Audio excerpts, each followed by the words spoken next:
Good morning. Happy Sunday. How's everybody doing this morning? I'm really happy to be here to introduce to you my friend Ted Rosenthal, who is just a consummate musician, composer, pianist. Ted Rosenthal has written a jazz opera entitled Dear Eric. And this is a piece that is the story of his father, who had letters in his attic that were sent to him from his mother, who was not able to get out of Germany during World War II. And he had an entire box of letters in his attic that his mother wrote him once a week for years from Germany, and then one day the letters stopped. And this is just a powerful, powerful piece that I can't wait to have Ted come on and share with all of you. So, without any further ado, Banter with Beth is so happy to be here this morning and happy to be with all of you. Good morning, everybody who's showing up. Thank you so much for being here. Good morning, Liz. And I'm going to bring Ted on. So, let's find Ted Rosenthal.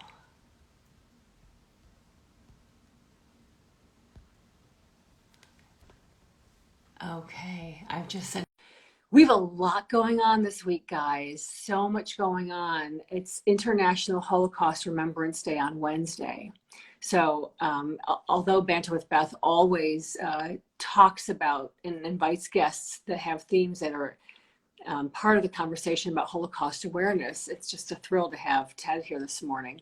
And oh, good, there's Ted. Good morning, Ted. He's joining us. Tomorrow I'll be on Marcia May Comer's The Morning Show to talk about Holocaust Remembrance Day. That's ksvy.org. And then Wednesday morning, my guest is Liz Vogel, the executive director of the Los Angeles Facing History and Ourselves. And then Wednesday night, I'll be with the Chicago Creative Coalition's Passion and Purpose series. I'm the keynote speaker and talking about purpose on a Post-it note and how on earth would you hide me came to be, and why I decided to make the movie. So Ted said he's unable to join. Let's give it a try again, Ted. I'm going to send you another request, see if it'll work. So we have a lot. And then, of course, there are so many other things happening this week. Ah, there you are. Good morning. Good morning, Beth. How are you this morning? I'm fine. How are you? Fine, thank you. We're still getting the cobwebs out of our eyes over here on the East Coast. I mean, on the West Coast. You've been up for a couple more hours than I have. Yes, I have. Right. Yeah. How is it over there? Is it super chilly? What's happening It's in super New York? chilly. We're all jealous of. Don't tell us what temperature it is here. And we're so pathetic. We're just freezing right now. Like, oh my God, it's 50. If only. Yeah. And it's really pathetic coming from someone like me who grew up in Chicago, went to school up in Syracuse and then in Ann Arbor, and then moved to New York, lived in New York for 25 years. Like, what am I complaining about? Yeah, you're used to some brutal weather for sure. Yeah, it's true. My thin has gotten very skin, or what do they say? Thin blood, or who knows what it is. Mm-hmm. But I do miss Westchester. It's so fun that you're in Westchester still, and I don't get to live there anymore. I loved living there. Well, we used to say we sleep in Scarsdale, but since the pandemic, we actually live in Scarsdale. Right.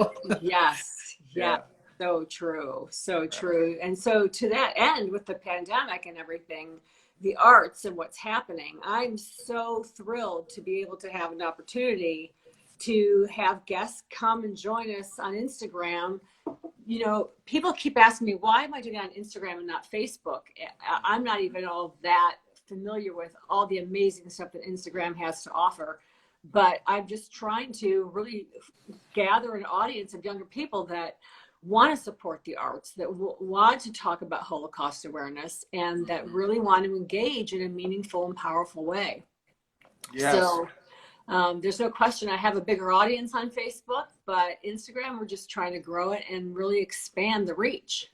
Mm-hmm. Well, I was reminded, and pleasantly so, that the program I'll be doing this Wednesday evening, which I know we'll be talking about through the Holocaust Center for Humanity in Seattle, also on Yes. the West Coast, Yes. is including a group of students as well Oh, how to wonderful. partake in it, and I think they'll have an opportunity for some discussion and Q&A and all of that. So again, So appealing let's to, jump in right there. So let's talk sure, about it. So sure, tell us, this Wednesday, in honor of Holocaust Remembrance Day, yes, you are the event for the Holocaust Center of Humanity in Seattle.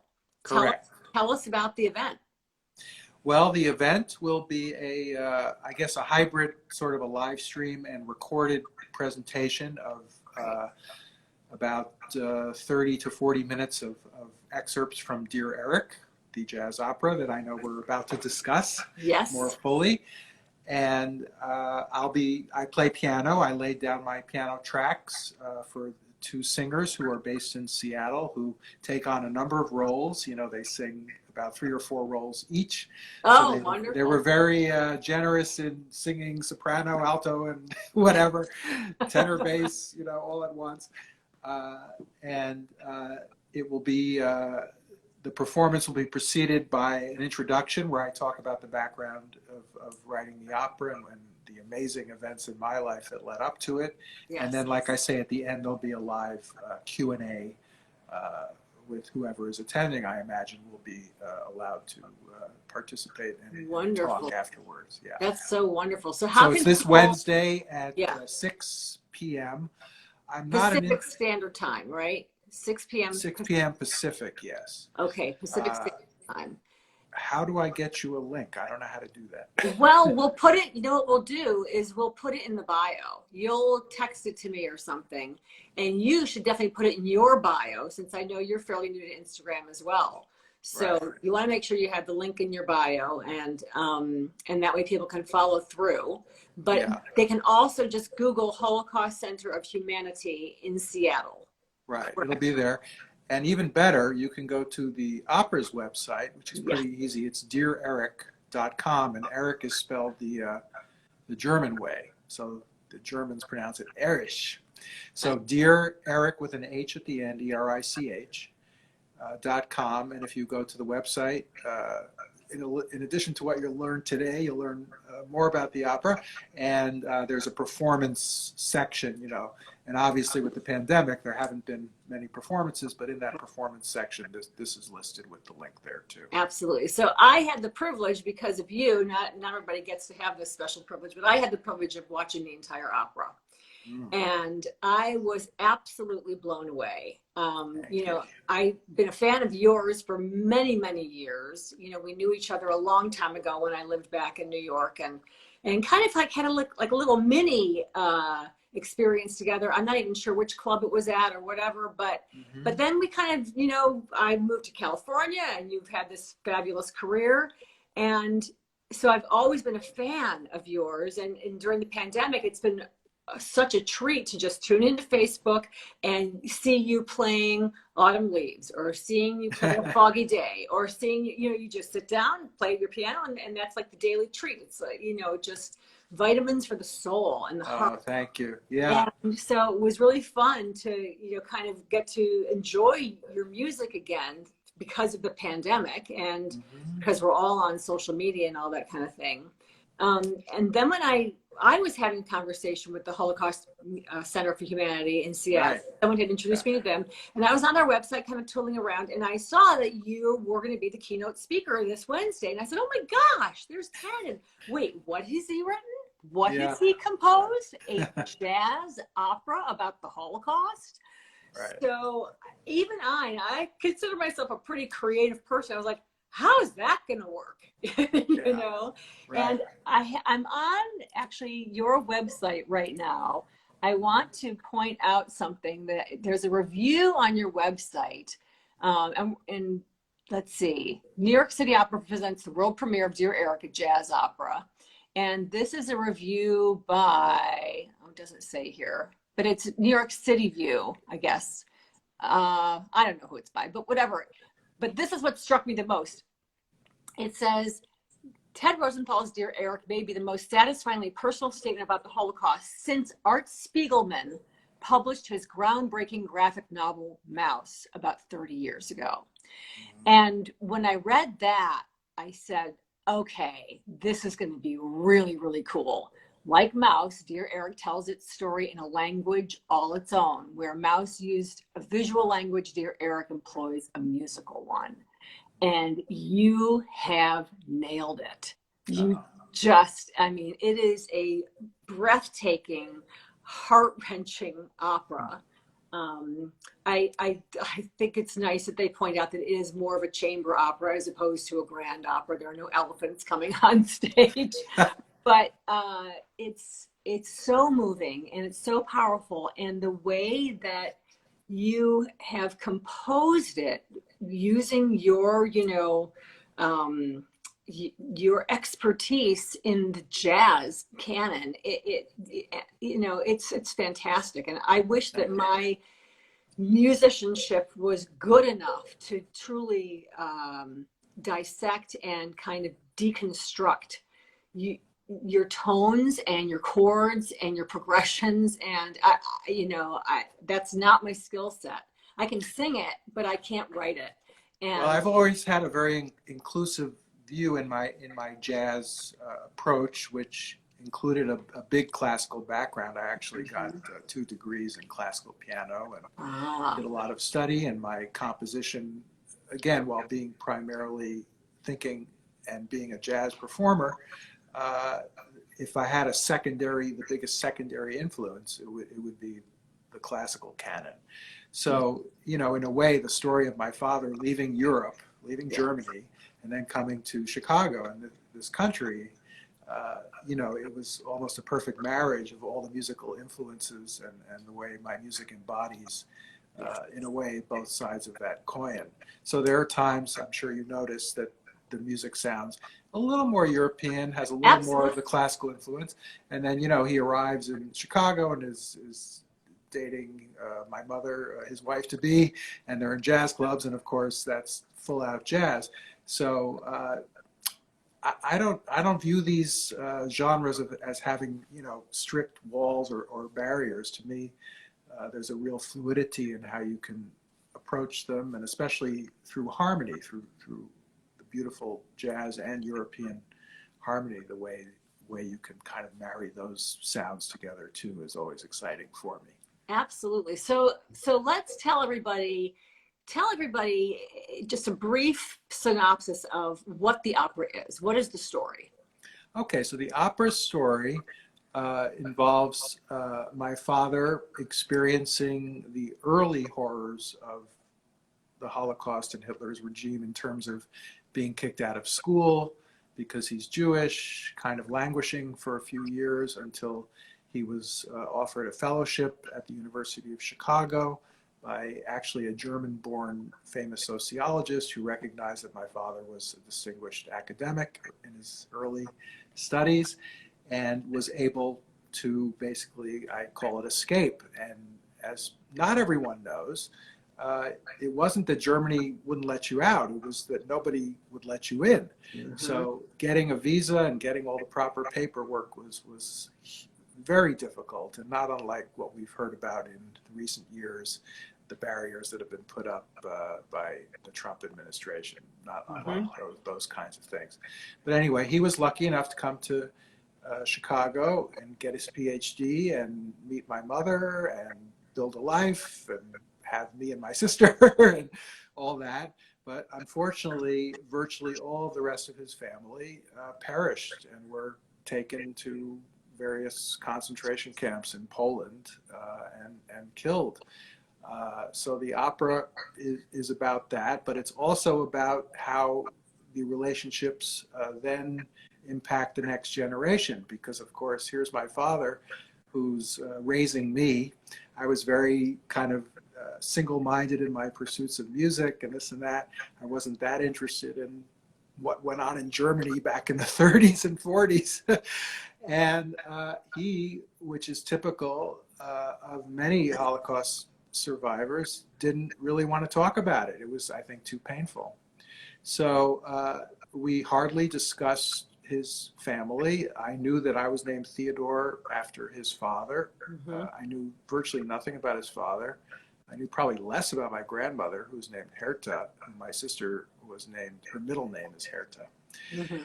And so it just sort of lay in the background for me, and I was busy just into my music. Mm-hmm. And then so the opera, you asked about the opera. I could go way into the backstory, but hopefully in a moment too. We're gonna But do anyway, both. Let's do both. yeah, the opera does deal with how these relationships then are affected, because it's not that typical for a parent not to talk about their family, at least a little bit. What were my grandparents like? What were my aunts? Who were these aunts and uncles, or great aunts and uncles that I didn't know? So yeah, there was just kind of a lot of like holes or things, but again, it wasn't top of mind. I was Mm-hmm. busy with other things. But then it all changed dramatically in 2015. We were invited back to my grandmother's hometown of Bad Camberg, Germany, a very small town outside of Frankfurt. But you drive outside of Frankfurt 30 or 40 minutes and you're in beautiful countryside, and Yes. it looks like a picture postcard. And yes.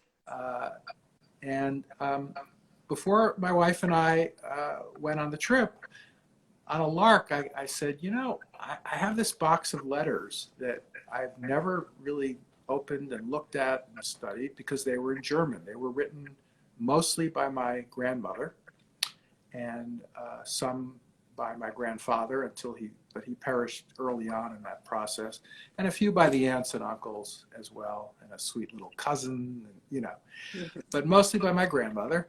And my father, in very Germanic style, organized them and cataloged them in perfect chronological order, made photocopies. There were 2 copies of every letter in exact chronological order. But again, they were in German and this kind of longhand, old-fashioned script, and I couldn't read them.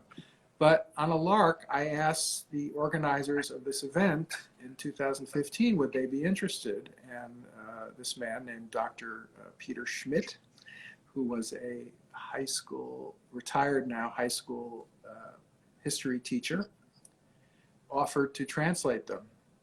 Wow. And he translated the first 6 or 7. I just sent him a small amount.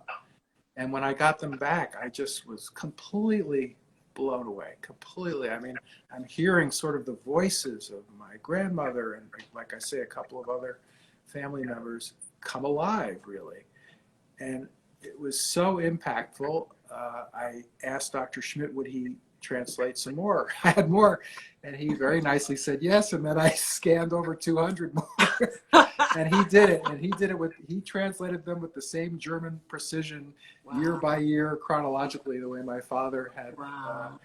So as this was going, I was sort of in a compositional mode. I actually had an operation on my arm where I had to take a few months off from playing, and I've always thought of myself maybe as a player first and composer second, but doing both quite actively. And all of a sudden, I said, well, I'm really going to focus on composing. Mm-hmm. And I was getting these letters, and something inside me said, I'm going to make an opera out of this. I had never done anything like that. Wow. And that began the next phase of creating the opera. Absolutely. Do you remember the first time you learned that your father was a survivor, and did he even use the word survivor? Well, interestingly enough, we did go back to Germany twice when I was 10 and 11. Wow.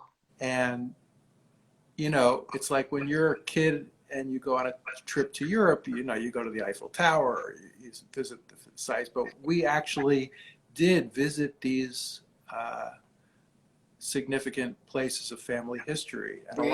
a lot of decrepit Jewish cemeteries. Yeah. Because they were not kept up, because the Jewish community is basically gone, and so they were in disrepair.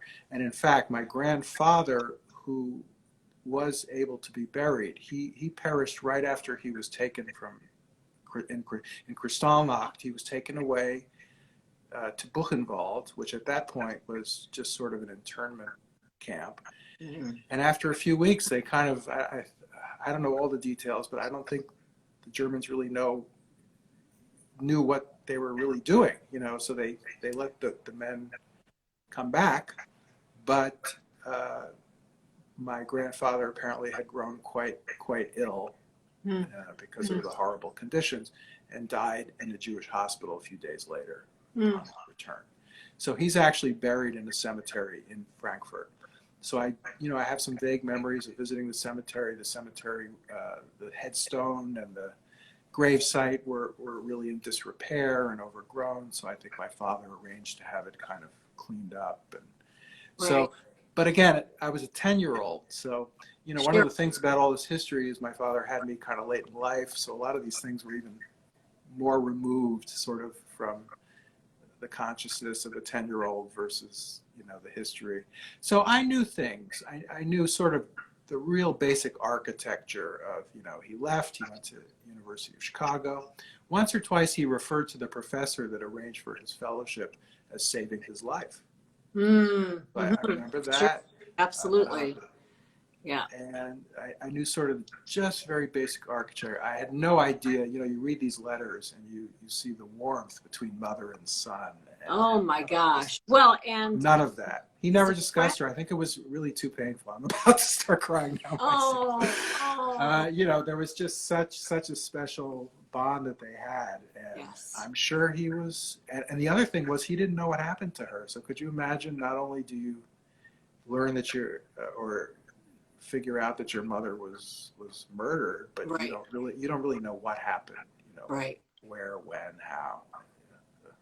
All of those details. And Yeah. what a gift that you had in The Soprano, who played his mother in the City Opera production. Jessica Tyler Wright just embodies, the essence and the soul of what you imagine this mother went through and the love that she had for her son.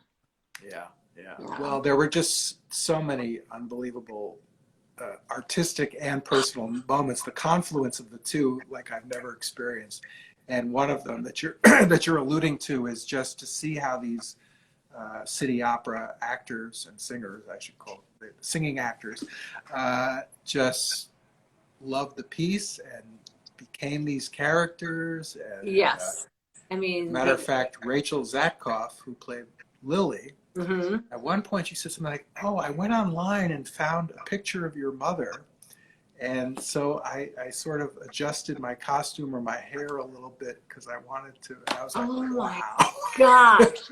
Yes. Yeah. Yes. Yeah, there's no question that I only got to work in the operatic world once, which was a very exciting experience because it was at the big house. It was at the Met, but I was doing it as a dancer.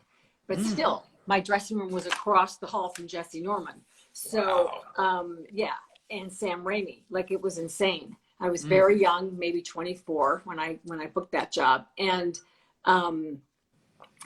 the world that they're in, and especially when it's so grand and so huge, you often wonder like what's happening with the acting.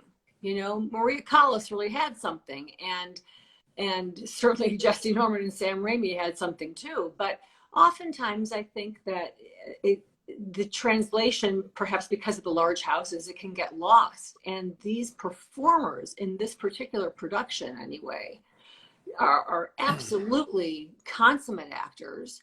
And they were dancers too. I mean, little light choreography, nothing too huge and Twyla Tharpe, but it was, they really enjoyed it and executed it beautifully. It's, I mean, what a milestone for you in your career, to have this piece and to have it as an offering to the community at large in terms of Holocaust awareness, in terms of educational outreach and community engagement. And what a vital, it says in many of the reviews that I read, that yes, we've all, read about the Holocaust ad nauseum. certainly I don't think we ever thought that in this moment in history in 2021 it would be so prescient and that we would have to really be addressing this seriously and head on. Right. But you've done it, and you've done it in a novel way. Mm-hmm. So Yeah.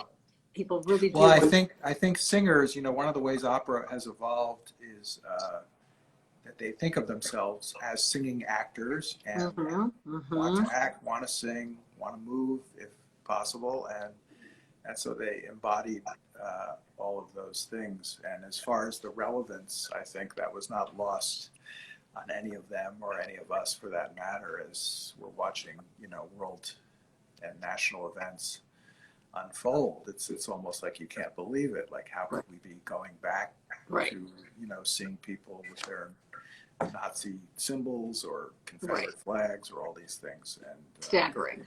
Here we are. Yeah. Absolutely staggering. I have this list of questions, and we're not going to have time to even go through all of them because I know you're sitting at your piano. Oh. And so I think that it would be so much fun for our audience to get to hear you play some of the music from Dear Eric. But I want to point out there were 3 lyrics in particular that I wrote down that I was like, oh man, this just gets right to the heart of it. You make me grieve. This is I guess this is you or the character that you've Freddie, created. That's you. Right. But you make me grieve a man you never let me know. Oh my gosh. Yeah. I mean, this is your character talking about your father who is dying, and yet you discover that you never really knew him because of this history, because of finding out about this. The other one you say is that you've written is let's pretend the world isn't burning now. I mean, I think we're all kind of going through that right now. And then why did I come here? Why do I care to find out who I am?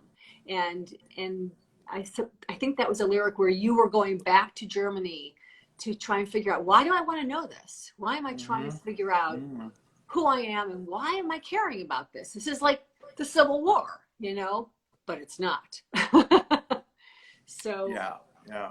Well, since you brought all this up, and thank you for your detailed research and noticing, and it's wonderful.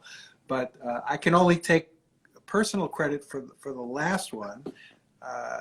My wife is actually a co-librettist, but the 2 other lyrics that you mentioned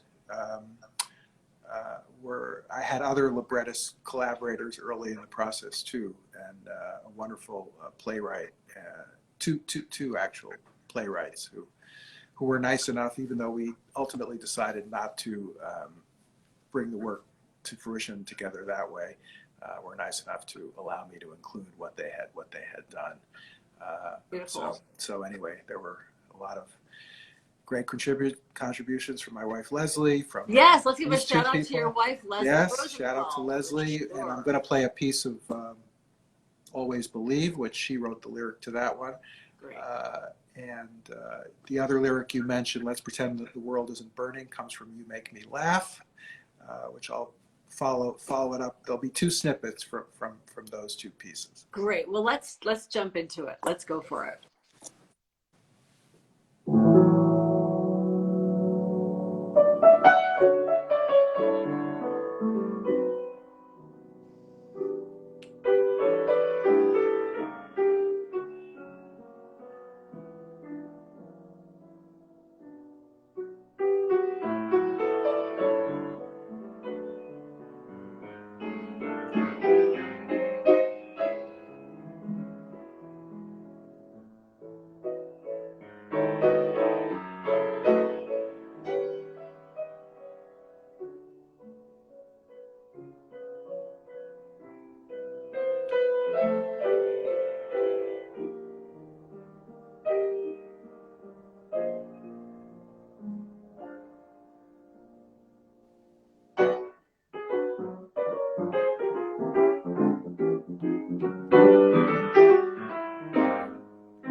gorgeous. Beautiful.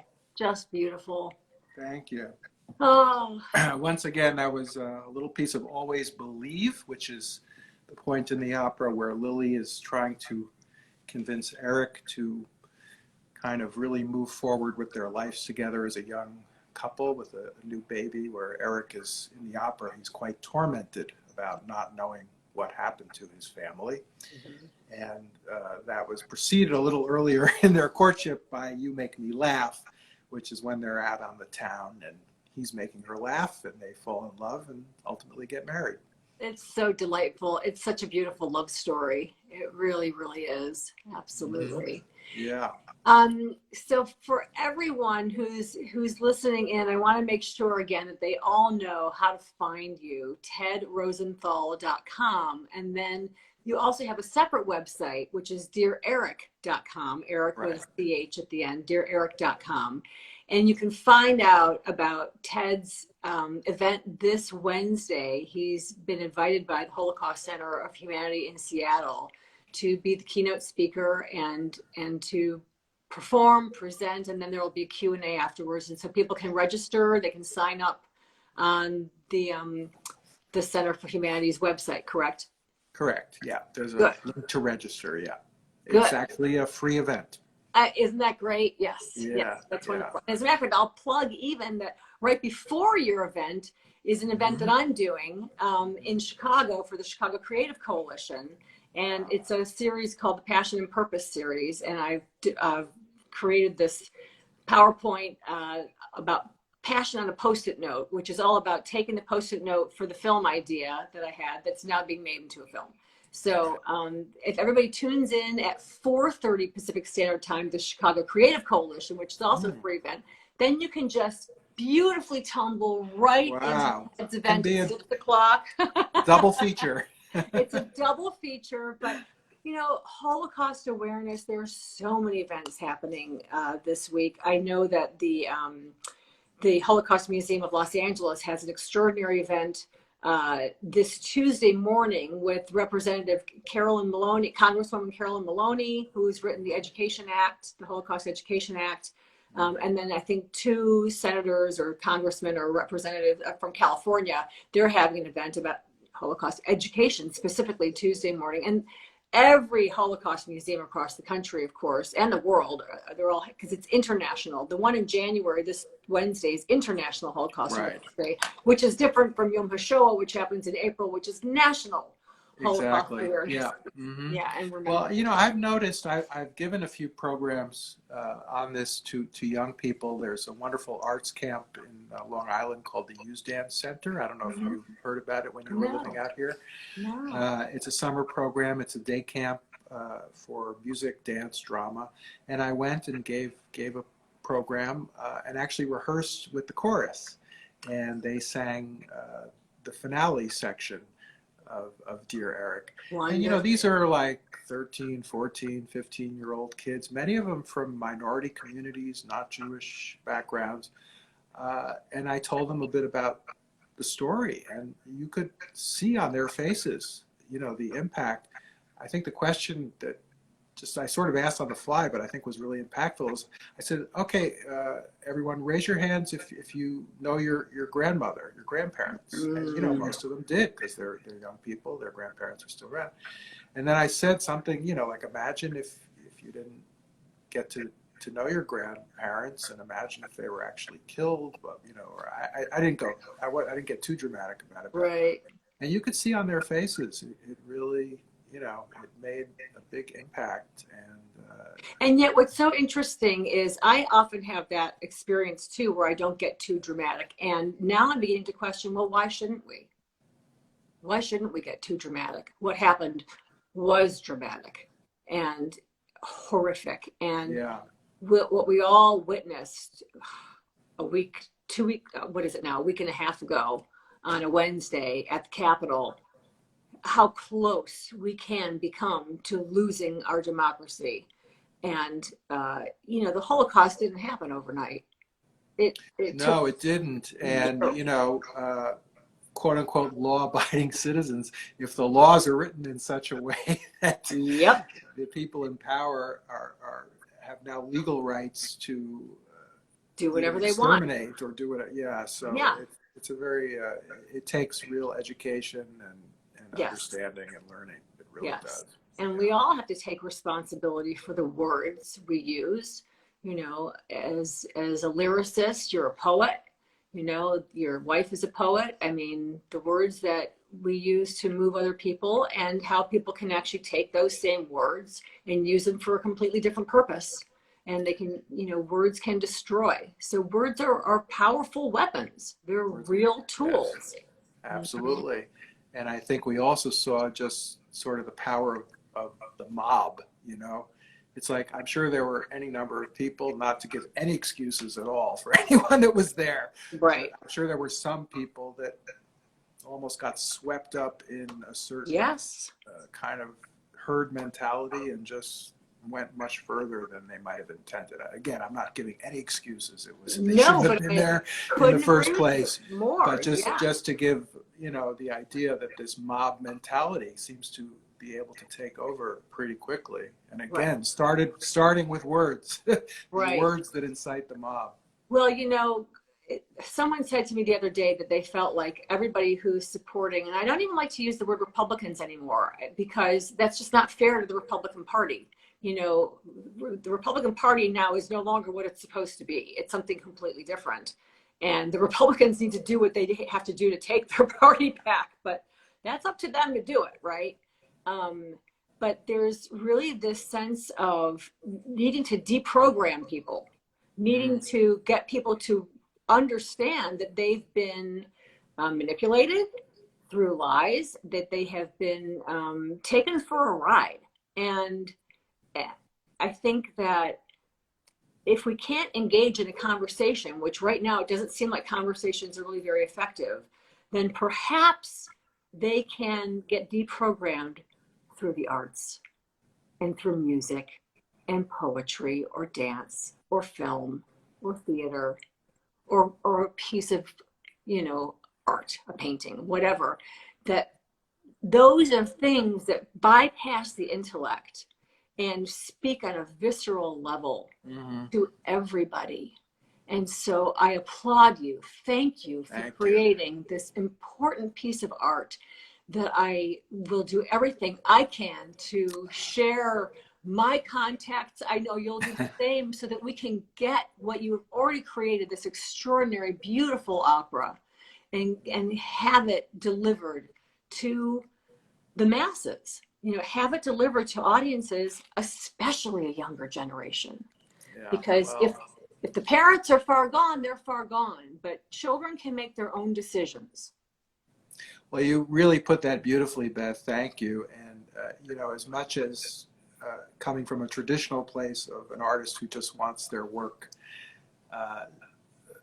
seen and heard, to put it the way you did, as far as having that kind of meaningful impact, would just be beyond my wildest dreams. You know, that would be the next level of this exaltation and experience that I've had just in the creation of it. So let's hope that kind of, you know, it can come to that kind of fruition, because that would be just incredibly meaningful, that someone walked out of the opera and actually sort of now gets why even a few incendiary words can be so dangerous. Yes, absolutely. Yeah. Well, congratulations. I'm so excited for you for Wednesday. I know I'll be tuning in after my program. And thank you. Thank you. Thank you so much for giving me your Saturday afternoon and sharing your beautiful work with us and your stories. And I can't wait till we get to do it again. Oh, it's been my pleasure. I feel like we could spend a few more hours, so happy to come back another time. Absolutely, for sure, for sure. You and I need to sit down and just have some strudel and coffee and there keep you go. going. Yeah, strudel and coffee, that's it. Right. Okay, thank you so much, Ted. Wonderful to see you. It's been really fun to reconnect. Thank you. My pleasure. Right, and we'll see you next time. Okay, bye. So everybody, that is Ted Rosenthal, the jazz opera Dear Eric. Check it out. Please do go to his websites and check it out. TedRosenthal.com, DearEric.com, and then of course the Holocaust Center for Humanity in Seattle. You can find out about the program. We have, as I mentioned at the beginning of the program today, a big week. So much going on. Today, I'm so honored to have Ted. Tomorrow morning, I will be on Marcia Maycomber's The Morning Show at ksvy.org at 9:40 a.m. Pacific Standard Time. Tune into that. I think it's being live streamed on, just go to the website, ksvy.org. And then Wednesday morning, my guest is Liz Vogel, the executive director of the Los Angeles Facing History and Ourselves, which is the seminal program that teaches teachers how to teach genocide and the Holocaust, as well as, African genocides, Rwanda. I mean, it's an extraordinary program that's been around for about 25 years, Facing History and Ourselves. And then at 4:30, and that's at 10 a.m. Pacific Standard Time here on Instagram Live. And also you can always rewatch all of these Instagram Lives that I've been doing. We post them here on IGTV, but then we also post them on our YouTube channel, Beth Lane Film. So go to Beth Lane Film, and there will be a YouTube channel there. There are 3 playlists. One is the sample reels, one are the Banter with Beths, and then also we have our 60-second doc series, and we dropped another 60-second doc yesterday, number 7. If you haven't seen it yet, please do me a favor. Please go check it out. Please hit the like button, whether you're on IGTV or on YouTube. Really appreciate all the shout outs. And then at 4:30 in the afternoon, Pacific Standard Time, I will be speaking at Chicago Creative Coalition's Passion and Purpose series. So all of this is happening with International Holocaust Awareness and Remembrance Day. Thank you, everybody, for tuning in. So grateful, and I hope everybody has a beautiful, wonderful Sunday. Enjoy. Thanks for tuning in. Bye.